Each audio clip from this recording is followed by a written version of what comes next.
Data representation মানে তথ্যের উপস্থাপনা। কম্পিউটারে ডেটা মিনস তথ্য, আর রিপ্রেজেন্টেশন মানে ডেটাকে মানে তথ্যকে কী করে রিপ্রেজেন্ট করা হচ্ছে ইন কম্পিউটারে কীভাবে ডেটাকে রিপ্রেজেন্ট করা হয় সেটা হচ্ছে ডেটা রিপ্রেজেন্টেশন।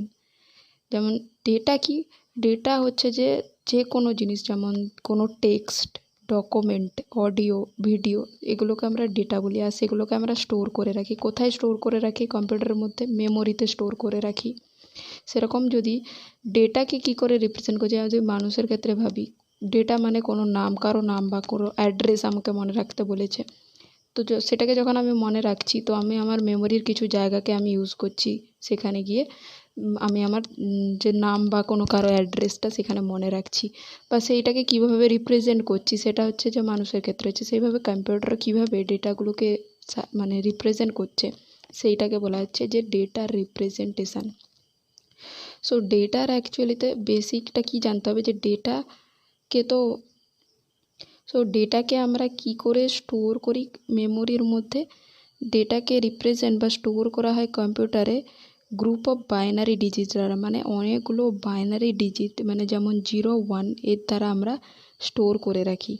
আর যেগুলোকে একদম মলেস্ট, ডেটার একদম মলেস্ট যদি আমরা কালেকশান বলি, অনেকে বিট মানে যেমন 1 বিট ধরি, কিন্তু অ্যাকচুয়ালিতে যাচ্ছে ছোটো ছোটো ওয়ার্ড, মানে ওয়ার্ড মানে কিছু জায়গা যদি ধরি, পেজ মানে আমার যদি এটা মেমোরি হয়, মেমোরির মধ্যে পেজ আছে, পেজ মানে কি জায়গা আছে, সেই জায়গাতে কি করে ডেটাগুলোকে রাখা হয়, কিছু কিছু মলেস্ট মানে খুব ক্ষুদ্র ক্ষুদ্র জায়গা নিয়ে, যেগুলোকে একদম ক্ষুদ্র, যেগুলোকে ওয়ার্ড বলা হয়, এভাবে গ্রুপ অফ ওয়ার্ডস বা বিট নিয়ে এভাবে ডেটাগুলোকে আমরা এখানে রিপ্রেজেন্ট করে রাখি।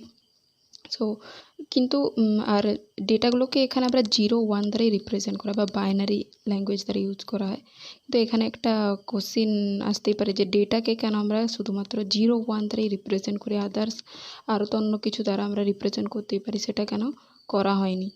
তো সেটার কারণটা হচ্ছে যে কম্পিউটারের যে বেসিক যে কম্পোনেন্টগুলো হয়, মানে কম্পিউটারের যে আমরা যে জিনিস দিয়ে মানে কম্পোনেন্টগুলো দিয়ে যে তৈরি করি, যে লজিক গেটস, যে অ্যাডার, এগুলো যদিও ইউজ করা হয়, মানে এগুলো ইউজ করে যে আমরা কম্পিউটারে ডিজাইন করি, তো সেখানে যে বেসিক একদম কম্পোনেন্ট যেগুলো আমরা ইলেকট্রনিক্সের যেমন নানা ধরনের সার্কিট ইউজ হয়, সেখানে সার্কিটের ক্ষেত্রে আমরা কি ইউজ করি, 0 বা 1 মানে অফ বা অন, 0 1 অফ বা অন ইউজ করি। 0 মানে কি হাই হিসেবে ধরা হয়, হাই ভোল্ট মানে সরি 0 মানে লো, আর 1 মানে আমরা হাই ধরি।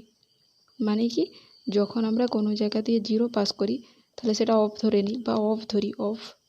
আর এটাকে আমরা কি ধরি, অন ধরি, বা এটাকে অ্যাকচুয়ালি তো অন মানে কি, সেখান দিয়ে কারেন্ট প্রবাহ হচ্ছে 5 ভোল্ট হিসেবেও ধরা হয় অনেক সময়। তো যখনই আমরা সার্কিট অন করে দিচ্ছি, তো 0 1 এইভাবে 0 1 1 0 1 0 করে করে এক একটা সার্কিটের মধ্যে এভাবে ডেটা ফ্লো হয়।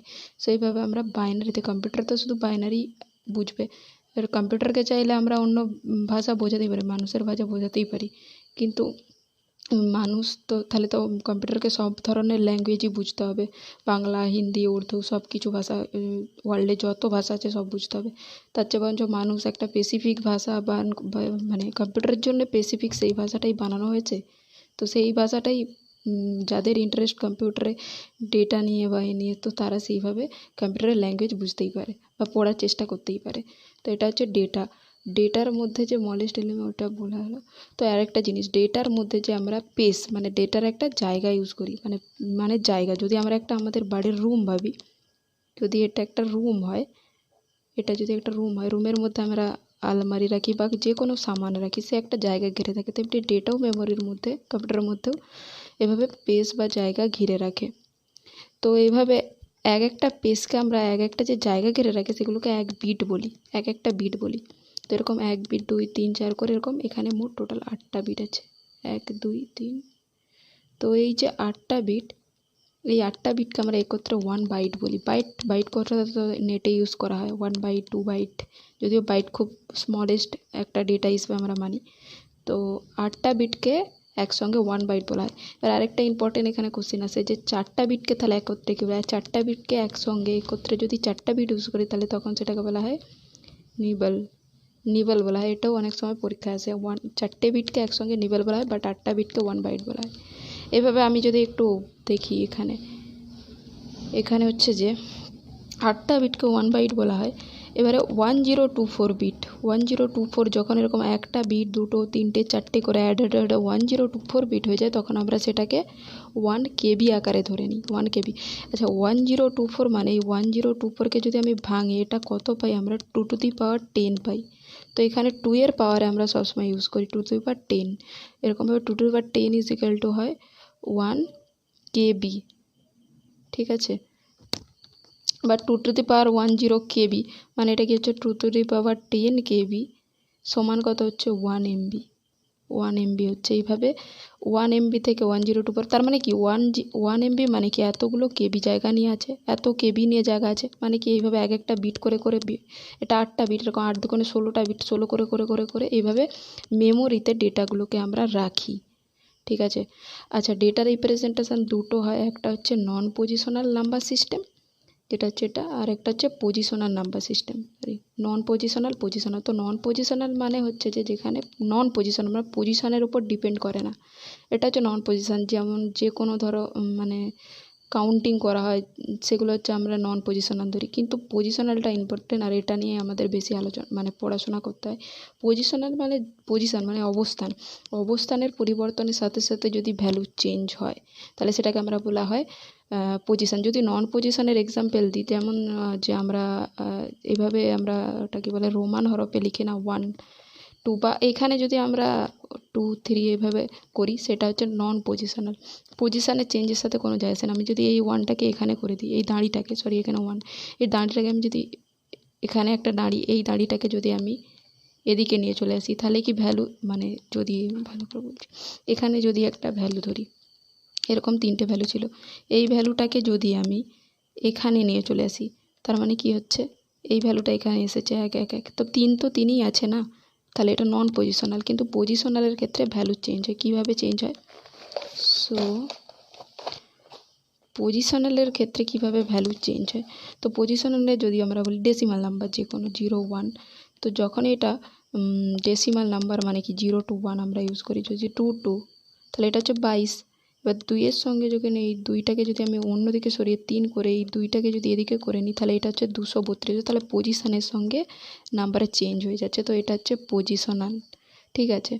তো এই পজিশনাল নাম্বার সিস্টেমের মধ্যে আমরা 4টে পড়ি, যেটা হচ্ছে যে বাইনারি, ডেসিমাল, অক্টাল, হেক্সাডেসিমাল। এবারে এখানে একটা জিনিস আছে যে এখানে বেস কথাটার অর্থ হচ্ছে যে সেটাকে আমরা কী দ্বারা রিপ্রেজেন্ট করি, বেস বা রেডিক্স বলা হয়। তো বাইনারি হচ্ছে আমরা 0 1 বা 2 দিয়ে রিপ্রেজেন্ট, এই যে 2, এটাকে বলা হয় বেস বলা হয়। ডেসিমালের ক্ষেত্রে 0 to 9, 0 to 9 এখানে দেখাচ্ছি আমি একটু, তো ডেসিমাল নাম্বারের ক্ষেত্রে আমরা 0 1 2 3 4 5 6 7 8 9, তো 0 to 9 ইউজ করে। এখানেও একটা কোশ্চেন আছে যে আমরা 0 to 9ই কেন ইউজ করি, মানে এখানে কটা আছে, 10টা নাম্বার ইউজ আছে, 11 12 13টাও তো এইভাবে লিখতে পারতাম, কারণ মানুষের যে হাতের আঙুল আছে, আঙুল মাত্র 10টাই আছে, তো সেই কারণে আমরা 10টাই হচ্ছে যে কাউন্ট করি, এভাবে কাউন্ট করে প্রথম থেকে এইটাই না প্রসেসটা চালু হয়েছে। তো ডেসিমাল হয়ে গেল। আর অক্টালটা হচ্ছে যে তো ডেসিমালের ক্ষেত্রে বেসটা যদি বলি, এখানে যে রেডিক্স এটা হচ্ছে 10 হয়, 0 to 9 10। এইভাবে অনেক সময় দেয় না যে 2 বাইনারি ধরো একটা নাম্বার 0 1 0, এটাকে কনভার্ট করো, এখানে বলে 10 দিয়ে দিয়েছে, 10 এখানটায় 10 দিয়ে দিয়েছে, এটা ইজিক্যাল টু বললো 10 মানে এটাকে আমাকে এখানে জিজ্ঞাসা, অর্থাৎ 10 মানে যে এটা দেখে বুঝতে হবে যে আমাকে এটাকে ডেসিমালে কনভার্ট করতে বলেছে। সো অক্টালটা হয় 0 to 7। কম্পিউটারে সবসময় 0 থেকে কাউন্ট করা হয়, মানে যদি কম্পিউটার নিয়ে করা হয় তো 0 থেকে 1 থেকে করলেও কোনো প্রবলেম নেই। আর আছে হেক্সাডেসিমাল